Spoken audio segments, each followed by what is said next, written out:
along with me here are officials from the LRRRC. All of you are aware that we've had some issues in Ghana with some of our citizens who were there. They started the initiative to bring some of them back. They are here to update the Liberian people through you as to what has happened. But before they do that, before I invite them on the podium, I'd like to speak to a few issues. As you may all be aware, the government of President Bouaka organized its first ever cabinet retreat, which ran from Thursday to Saturday.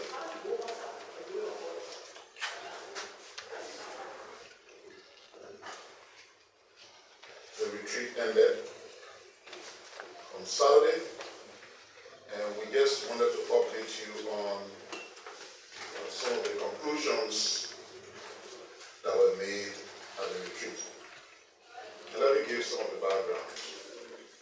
I know when you have a new government and they talk about formulating a development agenda, there's always a concept from people saying, oh, government has to change things. They never inherit what others are doing. It's not just so. There's a global governance concept that all development agendas should be implemented within a 5-year period. And that concept requires the government to, from time to time, after 5 years, put together a new development plan, a new development priority, because times are changing. And the conditions in the last 5 years will not continue to be the conditions forever.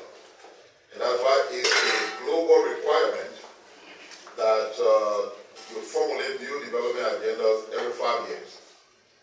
The government will take over from that the Propo agenda for whatever it was called. And the period of implementation elapsed. So one of the things we thought to do at the cabinet was to figure out what our new development plan will be as a government. At the conclusion of the cabinet, it was established that yes, we will have a new development agenda, and that the development agenda will be named the Arrest Agenda for Inclusive Development, AARD. That agenda will be formulated. It is not in existence now. And because it has to be formulated, the President constituted a national steering committee to lead the process of formulating our new development agenda. That committee will be jointly co-chaired or co-headed by the President and his Vice President, President Bouaka and Vice President Jeremiah Mancon.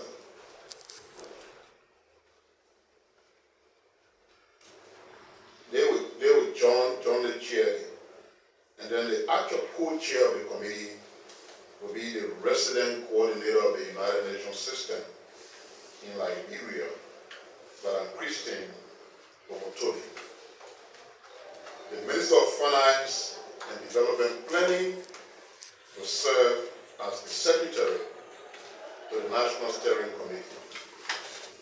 And the following government ministries or officials will serve on the National Steering Committee: the Minister of Foreign Affairs, the Minister of Agriculture, the Minister of Public Works, the Minister of Justice, the Minister of Health, the Minister of Commerce, and the Minister of Information, Cultural Affairs, and Tourism.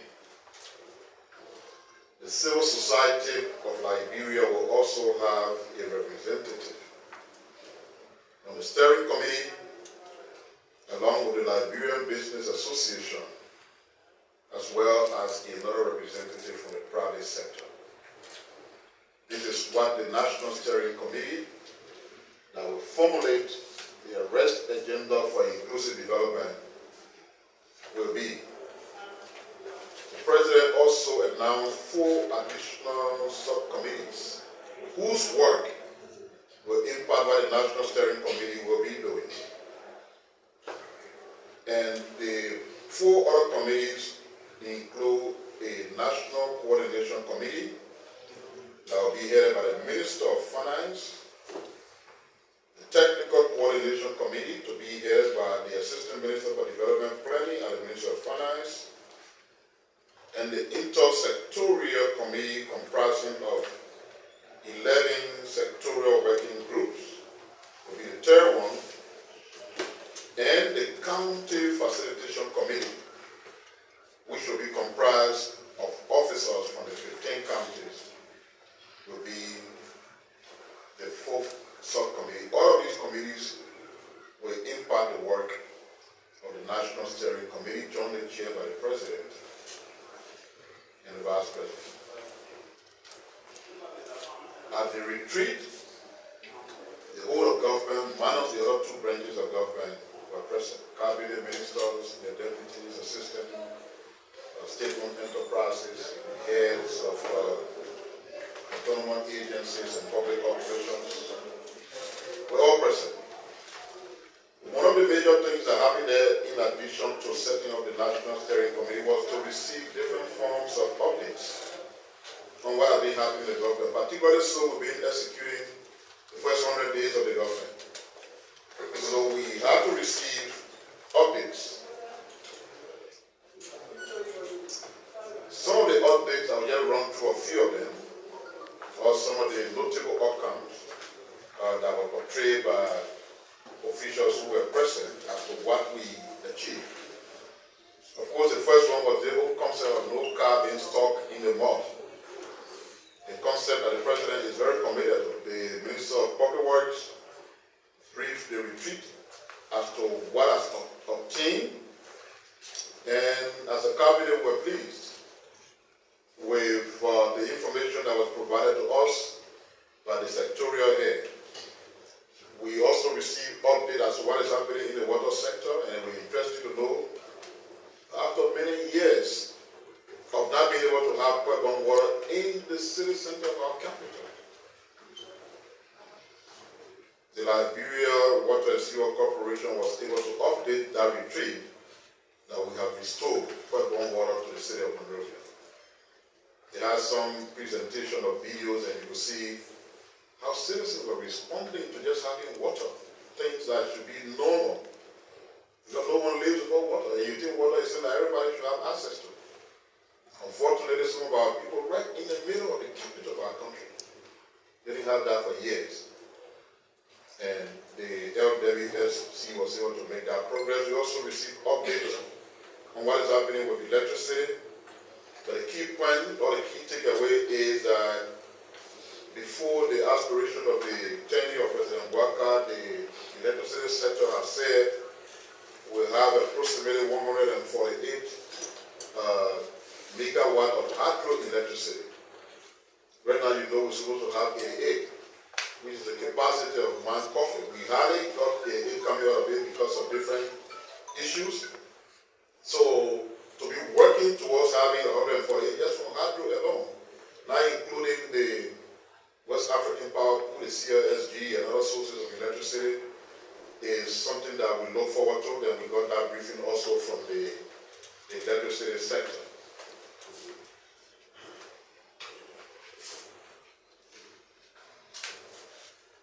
One major issue that everybody been talking about is something about death-moving witness. President Waka has a deep passion to solve our perennial road problem. Liberia will shortly turn 177, if I'm not mistaken. All of us should ask ourselves some hard questions. Small country. Look around us, they are very huge and big countries. Not rich like us. Very small country for 177 years. Not only that we have most of our roads not being accessible and possible, not only that we now been able to connect the capitals of the 15 political subdivisions of the country with roads, paved roads, I mean. But we had this issue of not even being able to maintain the gravel road, as we will call them, connecting all of our political subdivisions. We've seen appalling pictures in years past of vehicles being stuck, sometimes for weeks, if not days. We've seen women, children, and the elderly traveling into those places being forced to sleep on exposed and risky highways. So if there's one legacy that President Walker intends to leave when his term is over, that legacy will be that our road situation will be better than what it is. There are many ways to do it. There's already a commitment, and the Public Works Minister made a decent presentation to that effect, that we may be able to connect all of our county capitals with paved roads. There are still roads all across the country that may not be paved. But we have an obligation to ensure that those roads that will not be paved are accessible. Many of you in this room are very young people. There's something that used to happen in the past, and people like those of us of the age I have know that all of our roads were accessible because there was this concept of having what we call maintenance zones across our counties. So there was no special time to maintain roads. It's an everyday thing. So during those eras, when we were coming out, we didn't hear all these laws about cars being stopped, people not being able to move from place to place, because this system was in place. All of that collapsed as a result of the war. And so we're seeing the pictures that have come on when the rains are here. What happened then? Because President Walker belongs to that order of generational people, is what he intends to replicate during this pre-war period, so that we have a nationwide program or strategy that will ensure that our roads are passable. So as a result of that, we're having different conversations. So one of the things that happened at the retreat was that a presentation was made by the Minister of State before Portfolio concerning works in progress to have earth-moving equipments that will be deployed across the 15 political subdivisions. So she made a presentation that didn't require any much time to give an update on this concept of making sure that we have these equipments available. There was no decision announced. The government of Liberia that I speak for did not announce a decision about what has happened with this concept of having earth-moving equipment. Notwithstanding the fact that there was this video that shows some of the earth-moving equipment that are being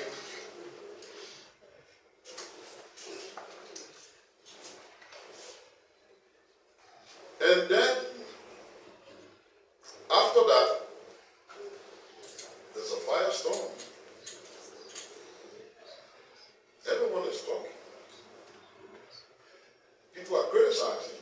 Some are commending. And so at one point you are constrained to say, or ask yourself, what is happening? Especially when you see people from all branches of government. Not their leadership, interesting, but individuals. I guess many of them acting on their own behalf and not as representatives of that branch of government.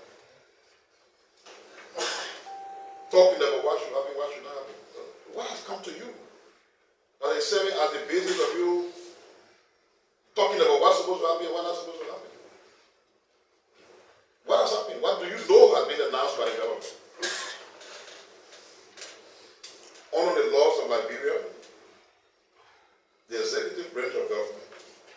which is headed by the president, negotiates and secures agreement for the country. That is a process. There's no restraint as to how you do that engagement. With regard to the desire to have yellow machines, as some people call it, or moving equipment, the scenario will be different as to how you meet the legal requirement, depending on what you finally agree, and that's what I talked about, what has been announced. Because in the end, when you have reached a conclusion of what you know you want to do, there will be a formal announcement. It is that formal announcement I thought people should be waiting for, that people should be ready to react to. You cannot be reacting to a presentation or an update or a briefing in an assembly of cabinet associated individuals. What decisions have been taken that you responding to our accident? So we are fully aware as the executive of all of the lawful requirements that are associated with that power that we have to negotiate agreement on behalf of the government. We know there are lawful requirements that we must meet. And when we reach the point at which those decisions are taken, it will be done consistent with those lawful requirements. One of the critical pillars of the arrest agenda is the rule of law. So the president is very conscious of the fact that the rule of law should prevail. And so if the law says the executive can do this, but before you reach a decision, this other branch of government should do that, that's exactly what will happen. Have we reached there? No. So nothing is concluded or consummated as an agreement. As we basically receive updates from various sectors, including the one we received regarding the video that everybody ran around, which is an effort that, when brought to fruition, will help us to resolve the perennial road problem. But let me say to you, the process regarding how we get the equipment we need will be followed, will be communicated when it's consummated. But there's one thing we want to assure.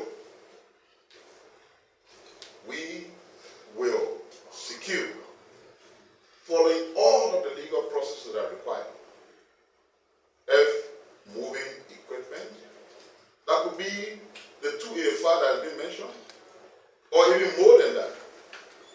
Because the intent is to have them deployed when we do so, consistent with the law, all across our 15 political subdivisions, by re-establishing those maintenance zones.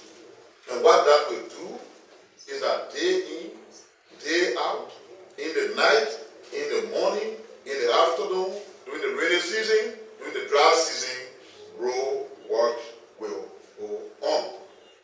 Who benefit? Our people. We should feel sorry for them. Many of us live in Monrovia, we're okay. Don't we see that people can hardly move from one point to another when the rains come? So, even a concept to solve that problem is leading to a firestorm. What is the storm about? What has been announced that we're complaining about? There's so many options that can be used for the securing of those machines when the time comes. And I want to keep emphasizing. I'll give you an example. The law says anything you do that crosses 10 million requires legislative action. So assuming whatever the final action will be to secure those equipment, if it falls in the category where we have to go to the legislature for our ratification, we'll do so before we consummate. Because when you ignore that process, then nothing will happen. So just whatever the law calls for is what we do. So what to say, hold on,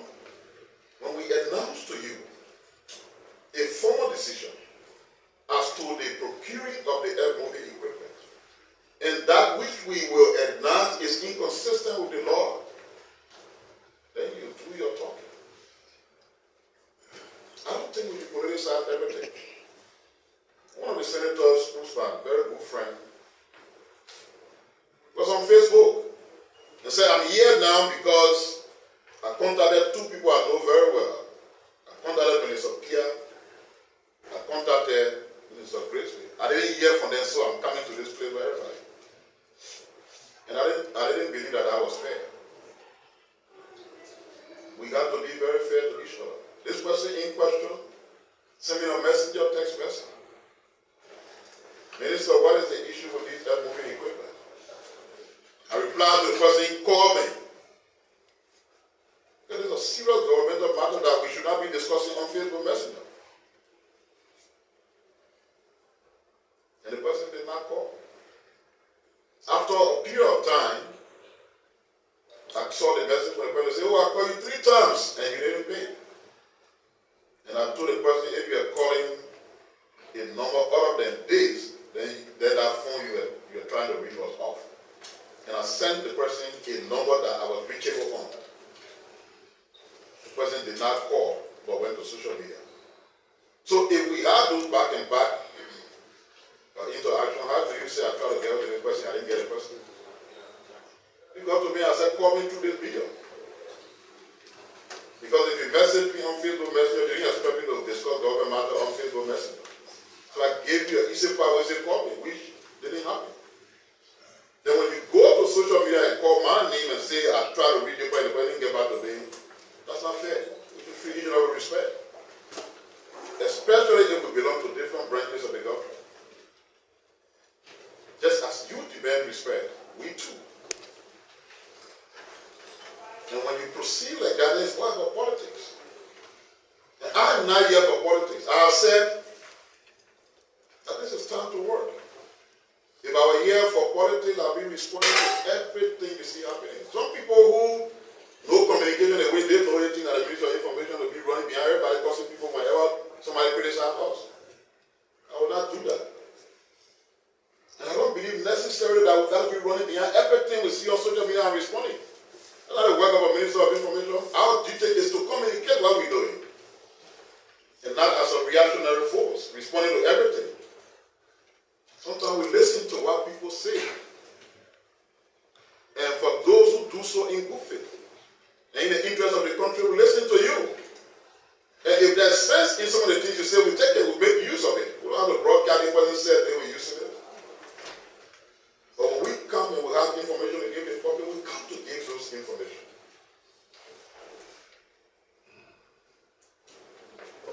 Those of you who watch things that happen in other countries, I was on one of the talk shows recently, and the host, they'll be believing that if you are aggressive, that means you're a good journalist.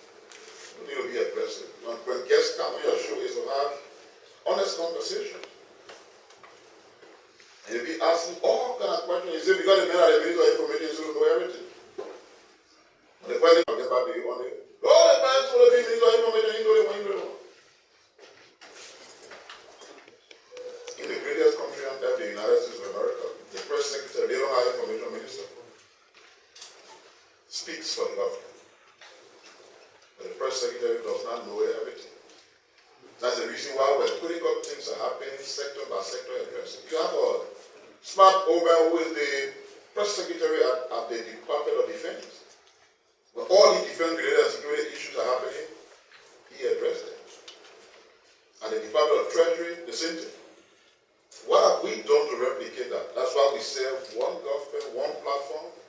Finance minister will come here and talk finance ministry thing. Commerce will come here and talk commerce thing. So we bring all the people right here because there cannot be an assumption that the Minister of Information knows everything. So when something is going on, we seek the information before we come to you. We're not running race. There are some people who believe that because everybody were talking about moving equipment, we're supposed to talk about it the same day. Even if we didn't have information, we just talk about it because we Minister of Information.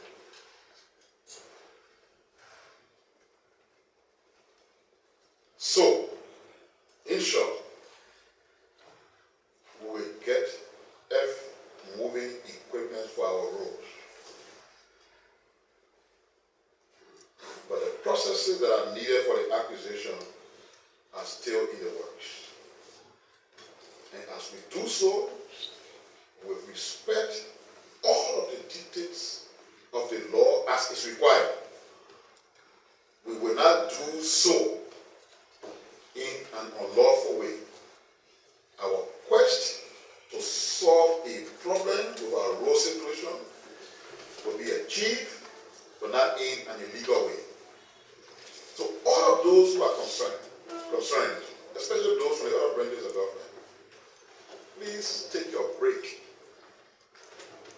until we bring to you a decision. And if that decision is in violation of any law, then you can start your whatever it is. But as it is, it's difficult to understand what many of you are responding to. That's why it looks like.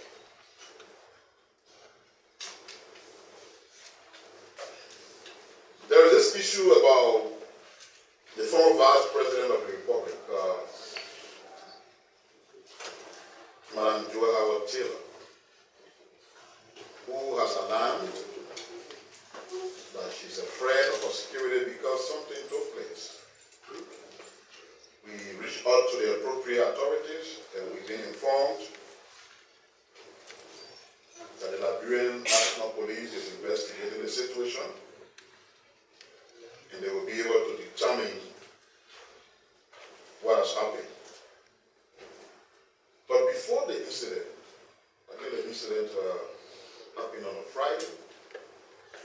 On a Wednesday before the incident, the president has instructed a top security official to pay a courtesy visit to both the former president, President Weah, and the former Vice President, Joy Howard Taylor.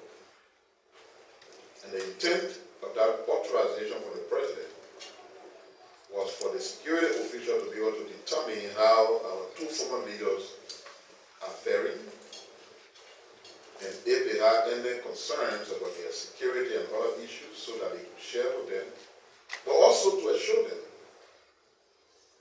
that as very important people, as you people call them, maybe very, very important people, BVRP, that the government wanted to reassure them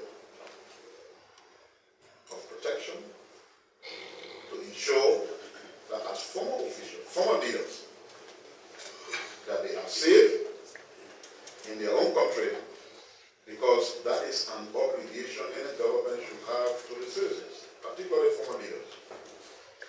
So that courtesy visit was made prior to this incident involving the former Vice President. And that incident, as I said, is being investigated by the police, and when they have a finding that the public should know, we'll let the public know. And the final thing I just wanted to summarize before I leave, since I wasn't here, because I joined the president, is to just, in a summary form, say some of the things that happened. Of course, the president went for the U.S.-Africa Business Summit, which was good for our country. The Business Summit was not a place that you go to take debt or money, because I was having a chat with one journalist, and he was asking about the tangibles, and said, what did you bring back? And my question was, do we understand what a business summit is? It's a forum where governments are linked directly to business actors. It's like a market ground. So each of the people participating selling their market sell your country to the business people, and most of them high-level U.S. business institutions. Sell your country. Tell them why your country should be a place of interest for them to do business. That's what the summit was about. It was not about people going there and the next day coming back, coming with better money. Or somebody remaining in the spot. So one of the things that happened there was that at least the president was able to promise a new day for Liberian investors, with a commitment of creating an enabling environment to address all of the challenges like an on-demand business, including corruption. There was a special section called Invest in Liberia program place there was spearheaded by a river. That section brought together almost all of the major actors in sectors like mining, agriculture, commerce, etc. from the U.S. The Chamber of Commerce and the Corporate Council of Africa that also participated offered to engage their membership in Liberia. And that the next step would be that a trade and investment mission will be made to Liberia. We're looking forward to that. At that summit, the U.S. government actually demonstrated strong support for the future of Liberia under the leadership of President Waka. And so in that regard, the Millennium Challenge Corporation, MCC, is actively considering a second compact. Maybe many of us don't know what compact is. Second compact because Liberia got her first compact during the period of President Selig. That first compact gave the country $257 million. That's how we were able to build the hydro. A second compact will give us between 400 to 500 million. A lot of money that will solve some of our real problems. And the MCC is actively considering that second compact. And if history is anything to guide us, that will bring in millions. In grant, when the MCC gave you money, it's not loan, and not something you pay by its grant, which means free money that somebody giving you gift. And that could be a real magnet for crowding in U.S. investors to Liberia. But in addition, the U.S. Development Finance Corporation, they call them the FDC, and that is a development finance institution of the U.S. government. They are exploring the potential of investment opportunity in the energy and agriculture sector. The DFC can provide concessional financing and even equity for. And throughout the entire history of our country, they have yet to invest in Liberia. So when they make good what they said they would do, it would be their first intervention in Liberia, and that would be a kind of legacy or trademark for the Waka administration. The president stopped by in Atlanta, which we all heard. As a traveler myself, I know why it takes to travel between here and other parts of the world. Very difficult, no direct flight. One of the things that he did in Atlanta, where Delta has the headquarters, was to engage them and we begin to look at the possibility of Delta resuming flight to Liberia. We know they were here before. So they stopped coming. So President Waka now is reaching out because he believes it's going to be a good thing to have Delta coming back here and having flight from here to the United States. It will help us to solve some of the problems. Georgia Tech, and those who know about Georgia Tech, strong-ranking American institution. President met with them about possibility of training some of our people. And after we returned, I think just 2 days ago, it was announced that they are providing scholarship opportunity for some of our people to do technology IT at the master level. But for some reason, the beginning process it will be online. The world is evolving, so online study as important as people who sit in the classroom. What is important is that you should learn well and you should have the credential and you should be competent to handle the credential. So they're also going to be doing that, which is good for our country. Those of you who have interest in the technological field, it's an opportunity for you. Too many of us are going to the colleges and doing political science, management, accounting, and we're forgetting the scientific world. This intervention can help us to make some real strides in developing the minds of our young citizens in ways that are marketable all across the world and not just in Liberia. So these are the issues I wanted to touch on.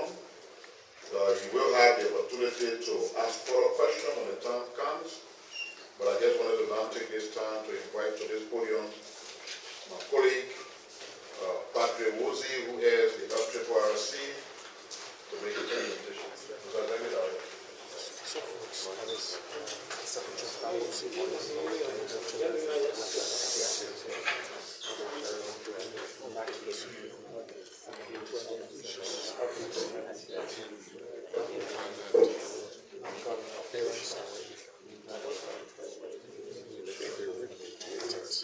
I'm happy to be at the Minister of Information. So we thank you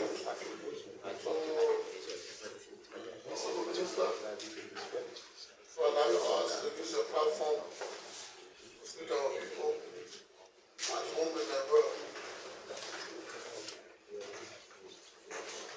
First of all, we thank you to our President for allowing us to give us the opportunity to serve. Let's call for service. On behalf of my deputies, we are honored to the task forward. Today was some of what, because for the 5 full days I've been busy engaging our people. So people was some of us. Now, why are we here? We're here because today marks the 5th day to receive and work with and for our people, the Malaysian our brothers and sisters who have returned from Ghana. So we have come as a family to inform you out there to get a good understanding about the current situation in Ghana based on the tax given to us and the political community standards. For the get a good picture of what happened in Ghana is to look at the history of the situation at the Bujumbura camp. When you go back into history, you know what we call the Port Challenge. The Port Challenge, then in Ghana, a good number of our brothers and sisters found their way to the camp called the Bujumbura camp. Today, after 30 years of engagements with 0 to 3 group of people, one group of people are Liberians in Ghana who said they can't come back home because the situation took them from Liberia to Ghana still exists. So they cannot come back home. So under the UN mandate, we have camp, we have evacuation, and the last phase is called durable solutions. The durable solution is the phase wherein an individual will say, I cannot go back home, I cannot come, I need temperature or asylum. And after a long period of time, you'll be re-profiled and you have a conversation with you and Sarah to make a final decision. That's the last option for you. At that point in time, you'll be honored to be profiled and processed to come back home as the last option called voluntary repatriation. If you stay in sense of the conditions that are taken from our host country, stay as is, you're not forced to come back home. The second option you have is called local integration. Under local integration is wherein the host country, Ghana, will say we accept you as a refugee who will live with us on 2 conditions.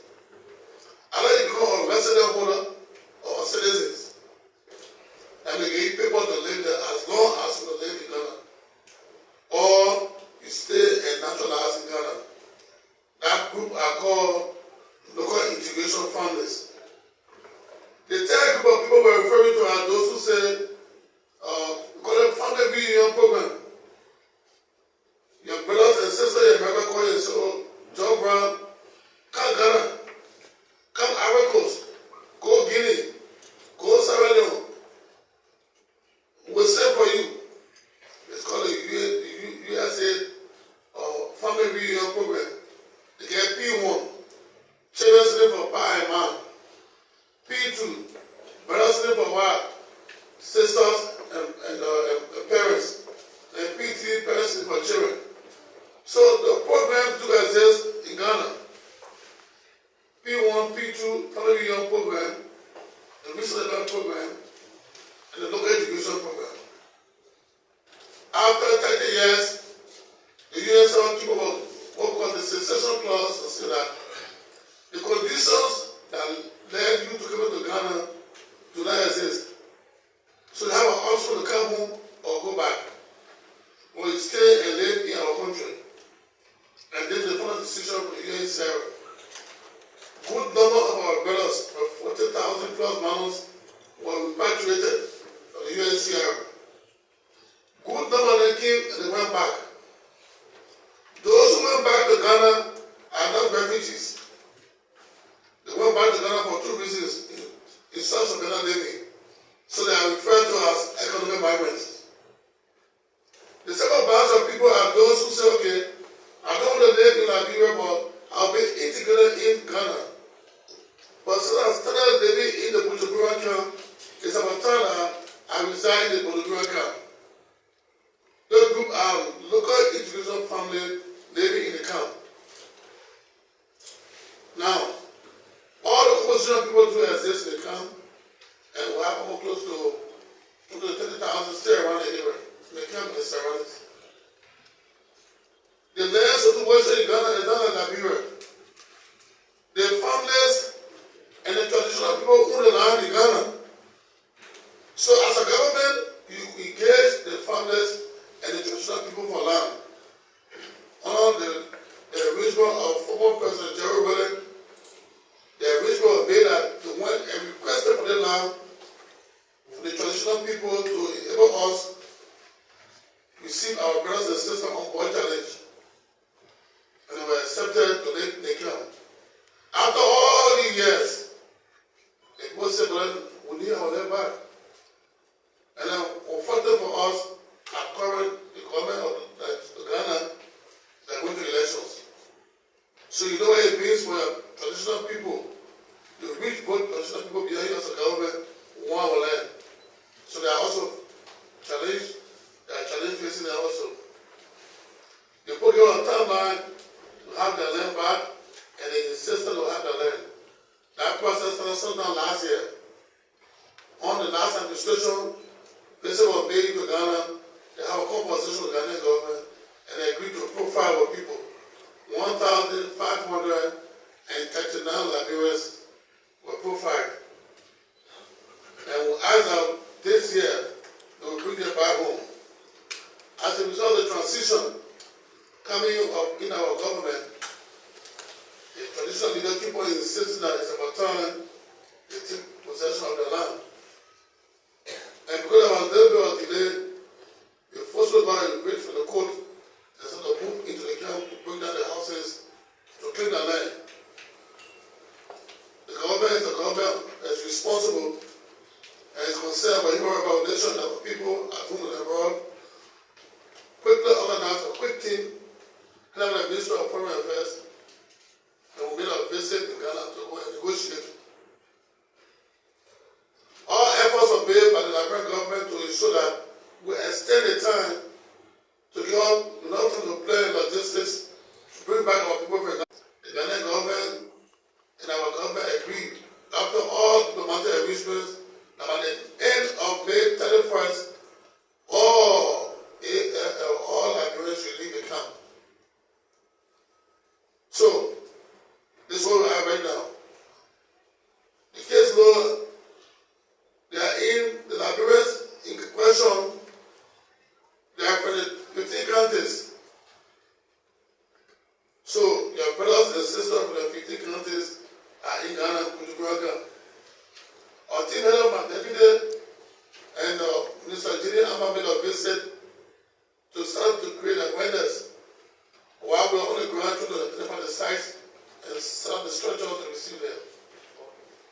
During the process, we also discovered that those who thought were totally serious, they started to bring them their houses.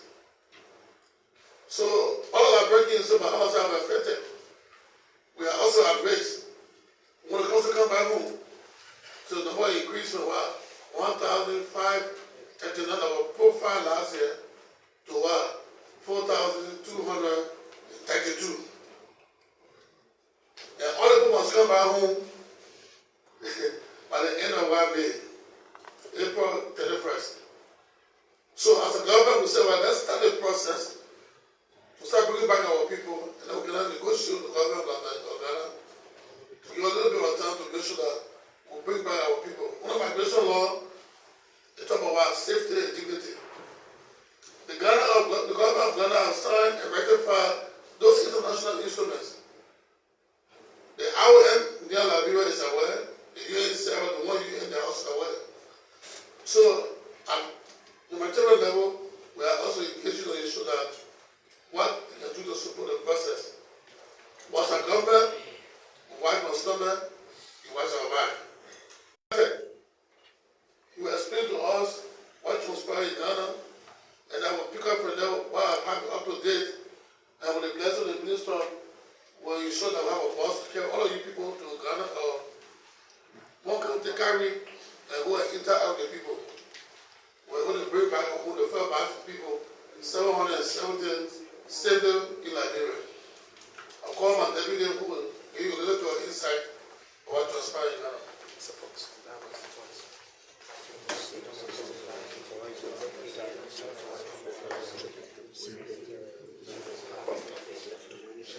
Good afternoon, fellow Liberians and Radio Land. I'd like to explain to you the process that in the Republic of Ghana and how the entire repatriation exercise has been proceeding up to date.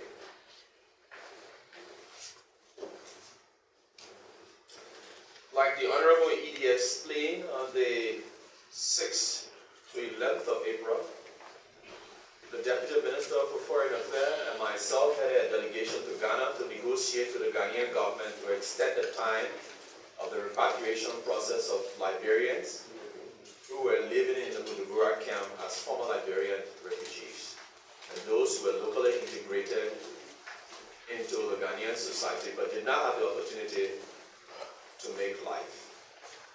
We returned back to Monrovia, briefed the Director and the Minister of Foreign Affairs.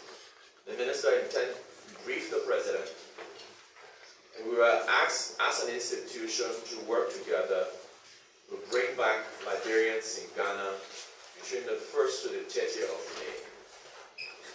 While we were making preparations, we got information that the Ghanaian government, again, the local chief, the Goma Feta Traditional Council, had gone ahead to start demolishing the camp. So the ED and the Foreign Minister, along with the Board of Ambassadors of the LRRRC, took it seriously, and we began to engage all sides so that they would give us some time to be able to bring the people back. The government of Liberia made available funding that enabled us. As of the 12th of May, the Honorable Deputy Minister, Councillor Jenny Ama, and myself, Deputy Director for Operation, flew into Ghana with some of our team members, and then we started the process. Now, what is the process? 2, a rigorous registration process was put in place by both the Ghana Refugee Board, the Liberia Refugee Program or Agency, the UNHCR and IOM to register Liberians who were voluntarily willing to come back to Liberia. So through that process, they registered 1,539 persons, women, children, the elderly, and so forth. So now we, as a new government coming into play, had that registration, that manifest with us. And so we couldn't have reinvented the wheel, so we decided to start with that particular list that the old government had used. So we went in, and then the list that we had was broadcasted, and all Liberians who had previously registered were asked to come at the registration center to verify their names, take their photograph, and do what we call emergency travel certificate, the ETC. Immigration were there, and they were registering and providing this emergency travel document to those Liberians that have been verified on the list to come back to Liberia. The registration went on until we ended the registration on the 20th of May. Now, there were so many Liberians who wanted to come home, but now we had to repatriate these people in phases so that we learn lessons along the way and see how we improve if we made some mistakes along the way. So the first 770 persons agreed between us, LRRRC, the Ministry of Foreign Affairs, Internal Affairs, the Ministry of Finance, and the Liberia and the legislature, that the 770 will be the first batch we will bring. We will bring them to Liberia, and then they will be at the transit center in Kari. That has been rehabilitated to host them. We hire buses, a total of 16 buses, and 2 long trucks, where all their luggages were put on board. Mind you, there were 770 persons. All of them had to board throughout the night of the 20th to the 21st. Because the 21st, the buses departed Accra for Liberia. We had to forego searching of loads because it was so tedious. We didn't have the capacity to search loads of 770 persons that would have gone on the truck. And so each one of them had the privilege of bringing their motorbike, their bicycle, mattresses, whatever you had. We wanted them to come home in a dignified manner. And so they came home to Liberia, and on the 24th, they were received at the border and taken to Kari, where they have formal program. So as you speak, they are at Kari, but I would like the director to now provide us detail on exactly how we are hosting them in Kari. We intend to follow on the date set between both the Ghana government and the Liberian government for the 30th of May. Now you know today is the 28th. It's not going to be easy to meet the 30th deadline, but we must try all we can. Hopefully this week we are flying another team in to start the process. The Liberian embassy near Accra is also supporting the process, as well as the Liberian embassy near Abidjan. They have all been so helpful. We want to be grateful to the Ghanaian government for providing us police escort from Accra to Winnipeg, from Winnipeg to Cape Coast, from Cape Coast to Takrady, to Elego border. They provided maximum security. To the Ivorian gendarmerie, who provided security from Elego border to Abidjan, to Yamoussoukro, to Danane, up to Benta. We say thank you for them. And to the National Legislature, we want to say thank you for the support, the honorable members of the House who have supported us through the process. Thank you, and I'll turn over to the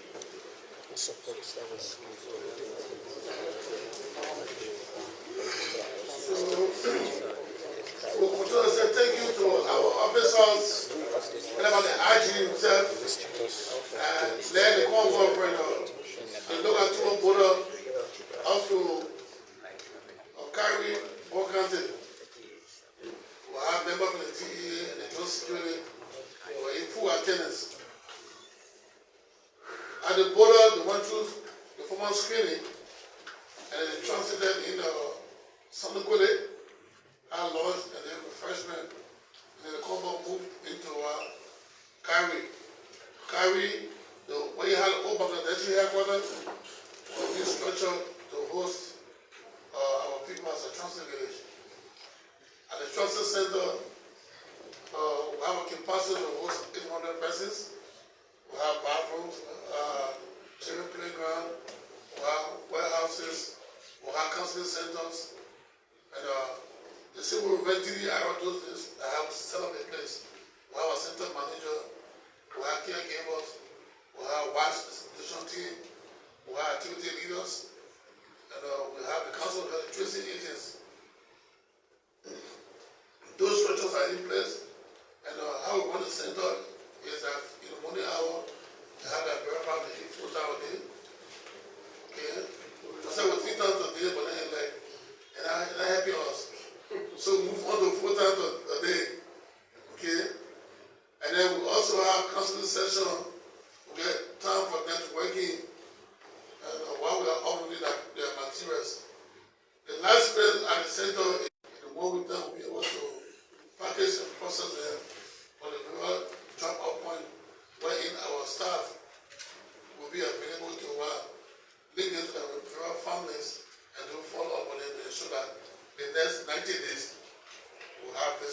transparency to ensure that there are simulation taking place.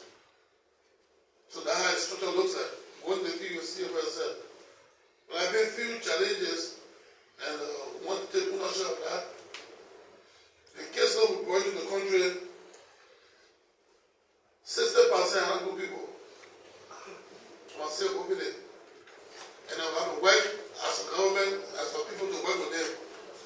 They're not good because the 60%, let's say 80% are drugs addicts. All drugs. We must say to you now because you are the full estate tomorrow, you go after us. So we are putting investors right now to make sure that do the screening among them, do a drug test, those who are free will integrate them, and those who are linked to drugs or are drugs users will work along the task force to place them into rehab homes. We also have disabled people. We brought over 15 crazy people. They serious, they are Liberian people in Ghana. So there are 15 crazy people among them.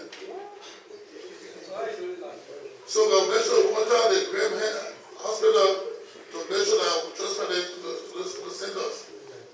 There are women and children. There are almost 183 children below the age of 5. Again, we have 160 pregnant women on board. So we are counting on not just the government, our government partners. By 2 o'clock we'll have a coordination meeting, or we'll give the statistics to our partners to see how they come here and help us. But the first phase, the 1,539 is 100% sponsored by the government of Liberia. So a big thank you to our Liberians. The taxpayer money is what we use to bring people back home. Tomorrow, the first team will leave in the evening to go back to Ghana to sort of prepare them. Of holding everything constant. By the 31st of May, the second batch will pick up in Ghana. So we live up to our agreement that the first 1,539 will all move away from the camp. With the new case law, we start to renegotiate for an extension.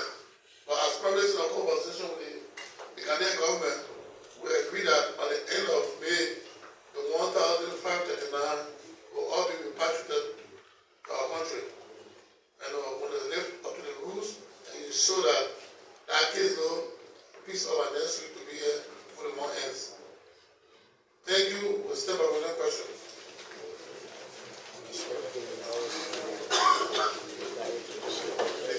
Before you ask your questions, let me just add.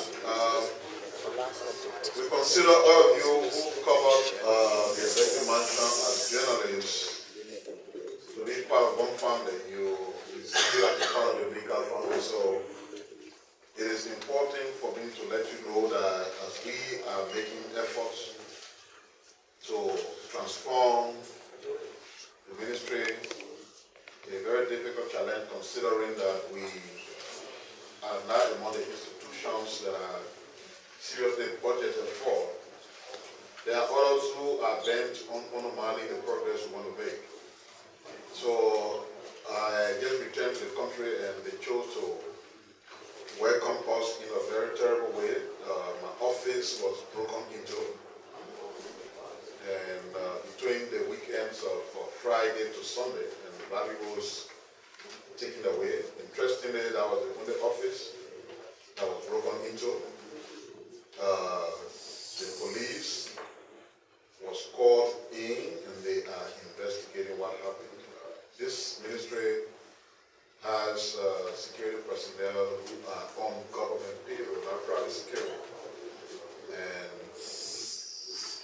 it is strange to me that in a place that has been manned by security personnel paid by government, they are unable to protect even the #1 office in the building. This suggests to me that the entire building is unsafe. And people make a lot of things to look normal. When you pass by someone and they say, oh, the minister office was broken into, particularly those who've been here forever, they go, but that news are normal things. they say particularly in with regard to breaking a minister of office at normal place. I can't see the thing be normal. But I have one promise for them. That normal thing will be made abnormal. Because there will be strong consequences after the police investigation is concluded. Take very strong actions that will include options to replace the local security guards here with private security guards. And let me just say also that today the President, at the invitation of the African Development Bank, will travel to Nairobi, Kenya to attend the annual meeting of the bank. It is a good thing when international financial institutions see the need to invite the leader of the country to participate in their gathering. The African Development Bank is a strategic partner to our country. The pavement of the road that is taking place in the southeast, particularly from Maryland coming down to the rest of the places, has been financed by the African Development Bank. They are good friends of Liberia. Probably we will tap on this invitation and get some additional goodies for our country. When the President returns, he will then travel to South Korea to attend the Korean Africa Summit, which will roll out interventions that South Korea will make in African countries. And it is our expectation that our team will be able to reach out in ways that will attract some real serious and strong interest in our country from Korea, and that they will be able to do some tangible things here that we can point to that we will do with the Chinese and others who are helping our country in our rebuilding process. I just wanted to make this 3 points before we take the questions. Thank you, Minister. We have your questions. Thank you so much, Minister. My name is Maurice Waleti, and I report for OKR. It's good that you talk about what happened at the office anyway. But my issue is with the issue of the security for the former Vice President. Some people are saying that conduct investigation is not enough. Are there plans maybe to assign a few officers in order to augment the security strength of the former Vice President? And my second issue is how soon should we expect this agreement to come to an end, because Liberians are equal to know when these yellow machines are expected to arrive in the country, because some of these promises were made in the past and they don't want maybe the repetition of that. And my question is, Mr. Woolsey, thank you so much. Hold on a minute. Except the short time of not hearing the people change the rules. So why are you allowing to ask me 2 questions when you be one, and then you look at it now, look at the people in line. If you're taking 4 questions for here, then what else will I ask? All right, so my second concern has to do with Mr. Woolsey. Thank you so much for your deliberation. I want to know how you intend to maybe compensate these people, maybe to come back to the society and get adjusted. Thank you. So we take one question for the governor, that one for the tribal state jacket. So my name is Reagan S. Levy. I report for the Liberian News Agency under the Ministry of Information Culture. So my concern goes to the ED designated director of LRRRC. I was once a beneficiary of the LRRRC repatriation under the UNHCR program from Sierra Leone in 2014. And that program brought me back home. And after we came back, we experienced training under the LRRRC, agriculture training, and the UNIDO entrepreneurship training.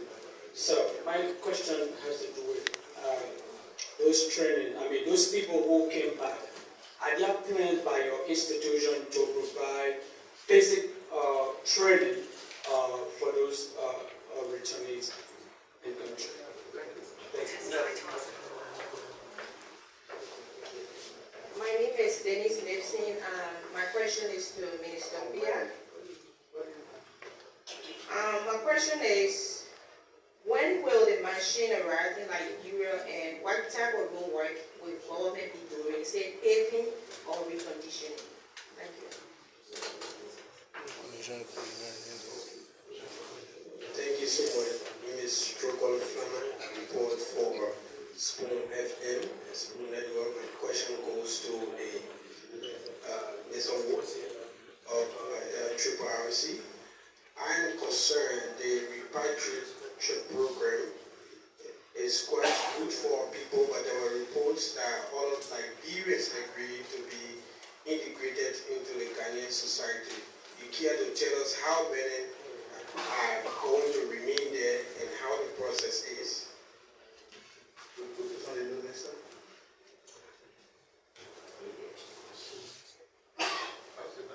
Okay, please come. So my name is James Mbala. I report for Village of regarding my County. My questions go to Mr. Woolsey. The war is over since 2003 in Liberia. The more toll shootings able for repatriation has always been in Ghana. Every time it is Ghana. Are there all Liberians in other parts of the country or of the world that will be repatriated to avoid the harsh repatriation from them in other countries? You do the job because you from Canada or you live in Morocco. You see me after the press conference. So my name is Christopher Besman. I report for Voice of Liberia. My question is strictly to the Minister.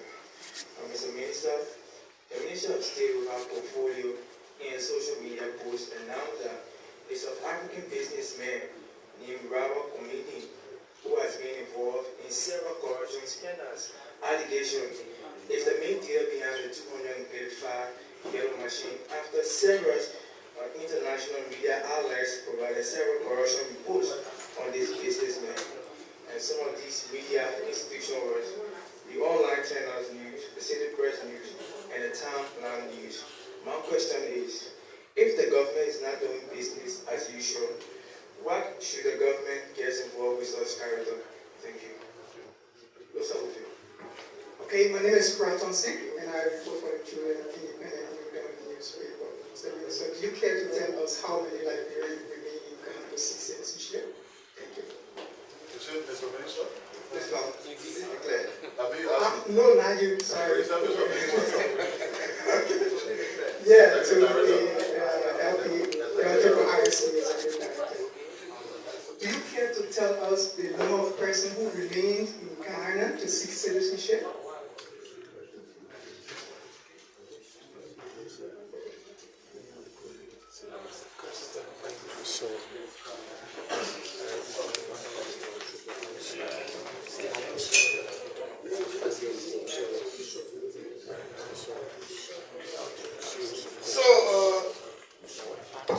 The first question and the second is on the scene, on the package for detainees, the player for detainees, compensation for detainees.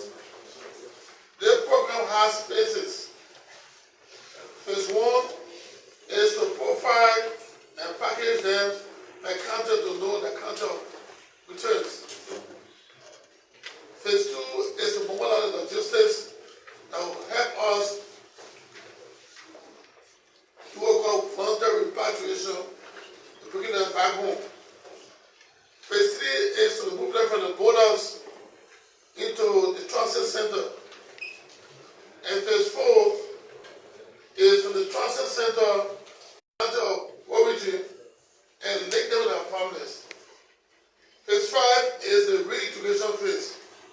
And most of the questions you are asking right now, the first 2 questions is more about the reintegration phase. So it works like this. You have to transit at the center for 7 days. At the end of the 7 days, we'll know who goes where and to what extent. package, emergency package for you, and arrange the fleet to take you to your families. And will then reintegrate you by linking with your family. The family will be right there for us. So it starts with there. Now, the package for us, what we have designed, I will share with you. It's an open package. One, each family who propose to government of Liberia and will work with is that every head of household, I mean, of funding size of maybe 2. The head of household is this lady and her son. So she's the head of the household, right? Because she's a woman, she said, wow, feed the head of household. Are you there? Or a single mother head of household. Because she's the head of the household, she gets what? 300 US. So every head of household gets what? 300 US. Plus, any other member of the household will get what? 225. 225. So her family have a family size of 2, she and her son. So she gets 300 US, and the son gets what? 225. The added number is what? 525. Are you there with me? If the family size increases to what? 3, she or 2 boys, or the head, a husband, wife, and a son. And he, the head of the household, he gets 300, the man gets 225, the son gets what? 225. Are you there with me?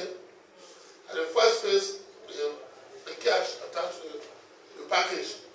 The second part of the package is that we make sure we give you a cell phone and a SIM card that will be used to do all transactions and follow up along with us. Any payment, any assistance, you can use that SIM card to work. We also can use it for the tracking purpose and auditing purpose. The next thing we'll do for you is that we'll get you each one of you will get a single mattress and a bed sheet. The third thing you will receive will be one gallon of oil and 1 bag of rice. The next thing you will receive from us will be like the agricultural package. As you go home, we'll put together an agricultural package of seeds and tools, farming tools. So there's a comprehensive package, and that package is valued at 500. Is it 225? 225. So, excuse me, a family size of 2 will receive a package up to 750. A family size of 3 will get a package up to 950. And a family size of 4 will get 1,000 and change.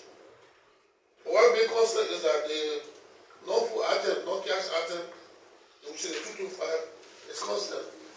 The head of household is also constant. The duration is about the number of dependents. More dependents, more money for them. This is our first package we have. And we're counting on our donors also coming. The ministry of health are giving us some drugs. That's the mosquito net. Will also be part of the package. And any other assistance we receive from donors will come part of the package. So, to answer your question, number 1 and 2, compensation, this is the first phase. Now we get to your home, and this process will take 2 years for us. Look at reintegration. Sustainable reintegration can be in 6 months. Is that possible? We expect us to get our business plan and business team to work along with you, to ask you based on the constitution session, what do you want to do?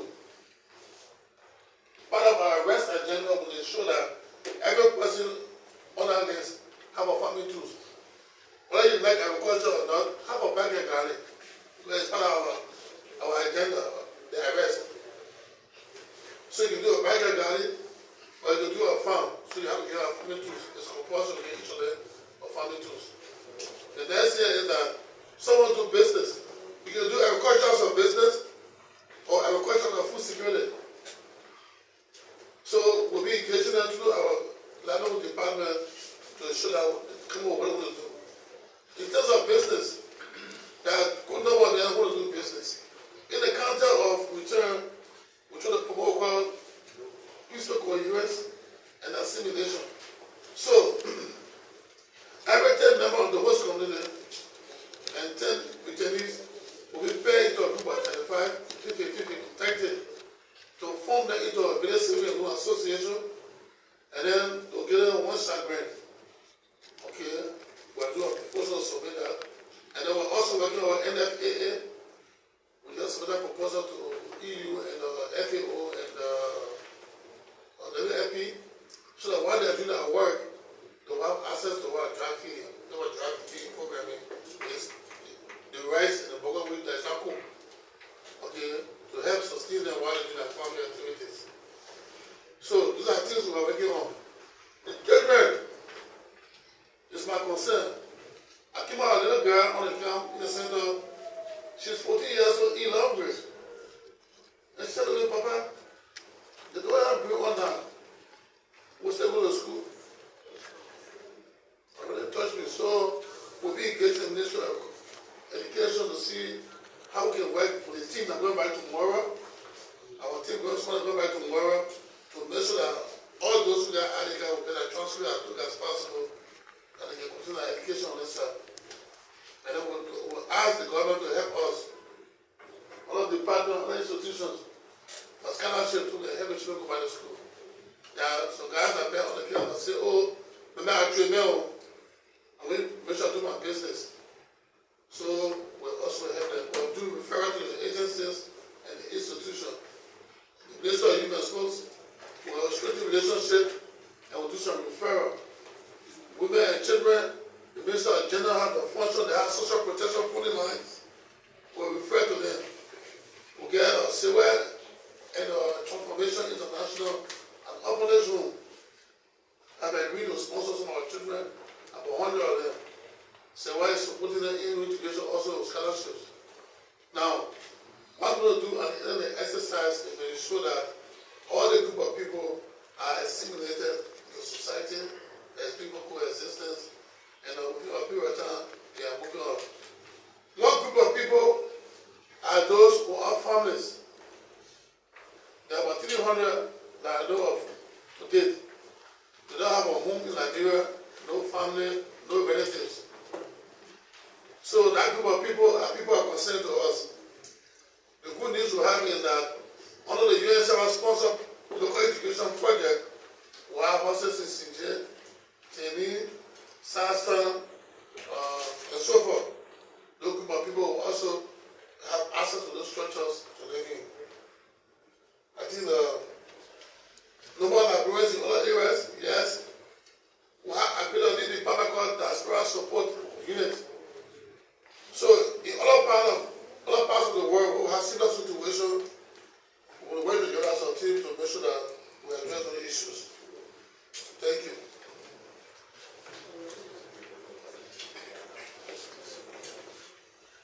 So there were two other questions. One was locally integrated people into the Ghanaian society. So there are thousands of Liberians who have been reintegrated into Ghanaian society.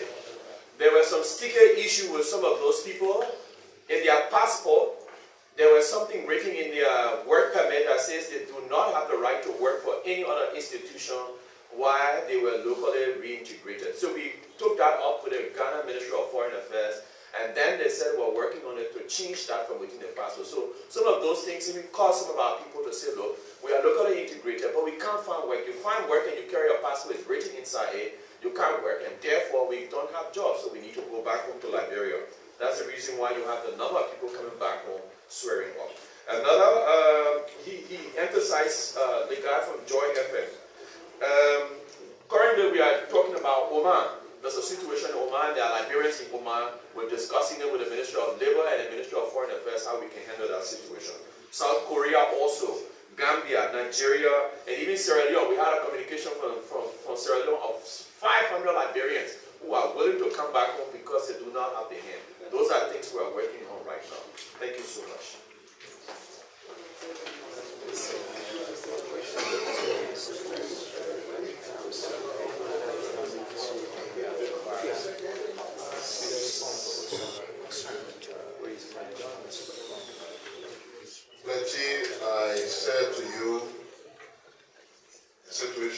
concerning the vice president is being investigated.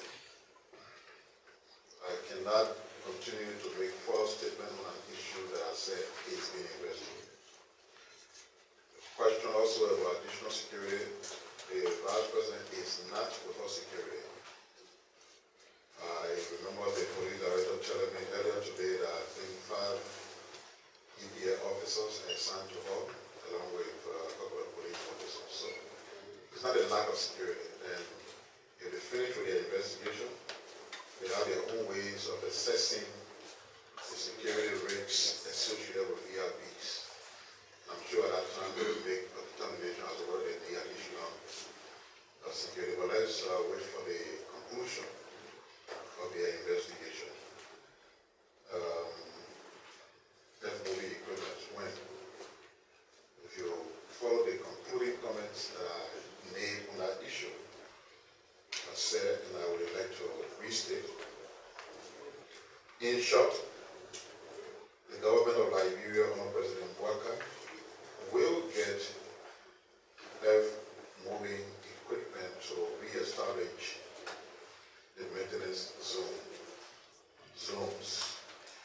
But the processes that are needed for the acquisition are still in the works. If those processes are still in the works, then I cannot give a timeline as to when they will arrive. It will serve all of us well to allow those processes to be concluded. And when we've reached a decision, about when they will arrive, we'll be told. Who the source is, will be told. Because it will be an open process. And I said, everything will be consistent with what the law requires. So that gave you some time. Maybe I need to restate that some of the reactions we heard needed not to be heard. Because say, for example, somebody saying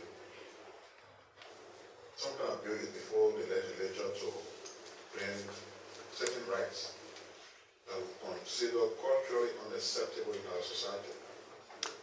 And all of a sudden, just because they're discussing the bill, they will start criticizing the people discussing it. Discussing the bill is not a decision.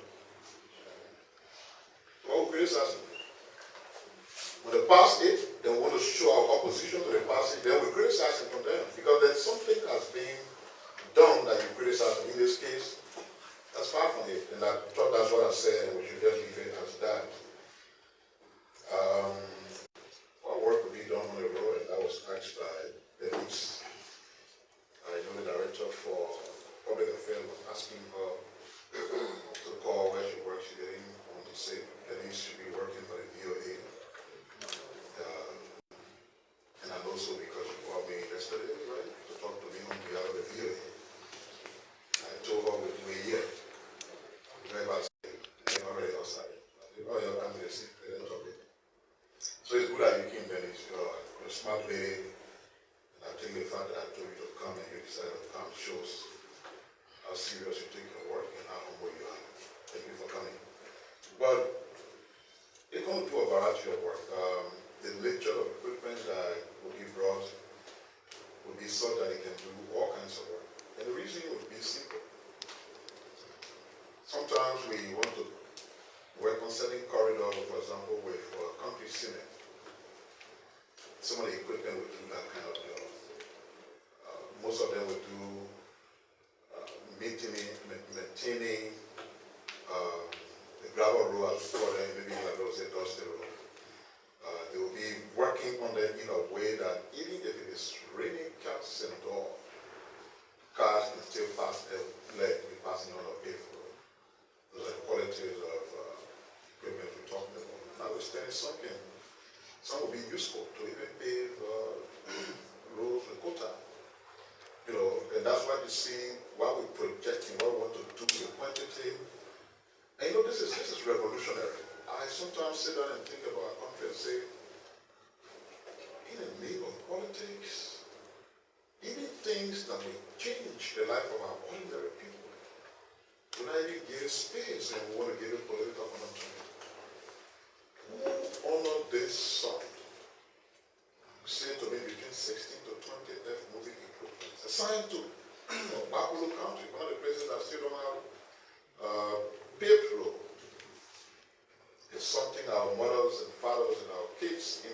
not even be all in the street celebrating. But you know why some people don't wait for these things to conclude and they run with criticism? Because they think every day about the next election and not about the next generation. The interventions that President Mbaka intends to make for Nigeria are for the next generation of people. He doesn't care for the next election. He just wants to leave a legacy. What happens during the next election is up to the Liberian people.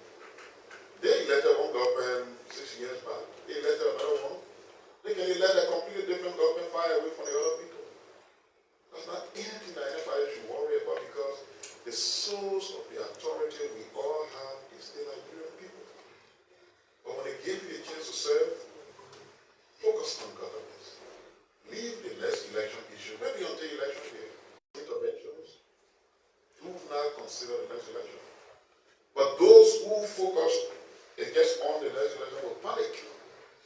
Oh, they think we're doing too big. They're going to do it in a how we do it. That's their worry. How can your personal quest for an elected position be the basis of wanting to stand up against revolutionary interventions that will just transform the living condition of the people? So, again, those are the qualities of, and the when question, I'm not coming back to it for you, and we'll let you answer that question back to back as to when. The man who asked the last question, I don't run around Facebook looking for who's working in government that's making comment. I'm the Minister of Information. What I've said to you here is the government's position.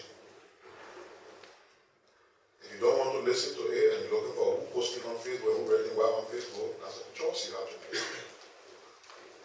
But what I say, on behalf of the government, supersedes anything, absolutely anything written by anybody on Facebook, whether you work with the government or not. And maybe that question should make me to say some of the things that we are standing on and we made that known at the cabinet retreat. The government is a structure. And individuals are enlisted to serve in that structure with different responsibilities. If there is anybody working in another sector who want to be Minister of Information, they can come so I can go to with their sector. If not, give us the chance to do the work we're brought here to do. We cannot repeat some of the ugly mistakes of the past. When you are asked to serve the government, pay attention to where you are asked to serve. There is no lack of capacity on the part of the Ministry of Information to represent the government as the voice of the government. And to continue to interfere with the work that we do is unacceptable.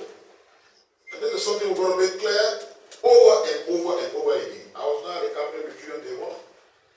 The Deputy Minister for Administration presented on behalf of the ministry. Luckily for us, few entities had a chance to make presentation. Ministry of Information was one. And they raised this issue.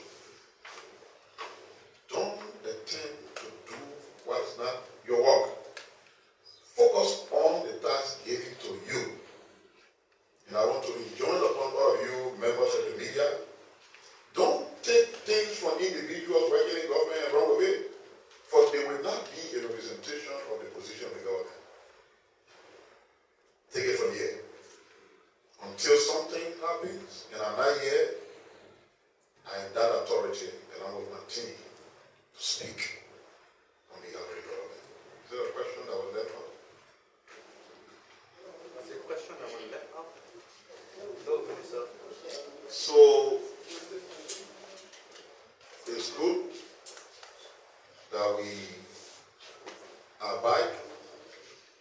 In a couple of days, we will constitute the full team at the ministry. All of you are aware that we've done a couple of months, we don't have the Deputy Minister for Public Affairs. We've been able to resolve that, and sooner or later, that appointment will be made. We have a full team. I'm pleased so far with the team that is here. I was out of the country and I followed their work. And feedback I also got from the Office of the President and other cabinet colleagues is that They proceeded very well. They showed that they are capable, they are competent, and we can rely on them to do the job they have to do. I want to personally thank the acting minister, Minister Johnny, who presented at the cabinet retreat. Johnny is not a media man. He's a seasoned professional administrator and financial guru. But the officials at the cabinet retreat they were impressed that an administrator was making a communication presentation in a way unimaginable. And I can say any less of how proud I am of Johnny and Daniel and the rest of the team who have stood the test of time. Maybe some strange news will come with regards to Daniel, but let's wait and see. Thank you. Thank you.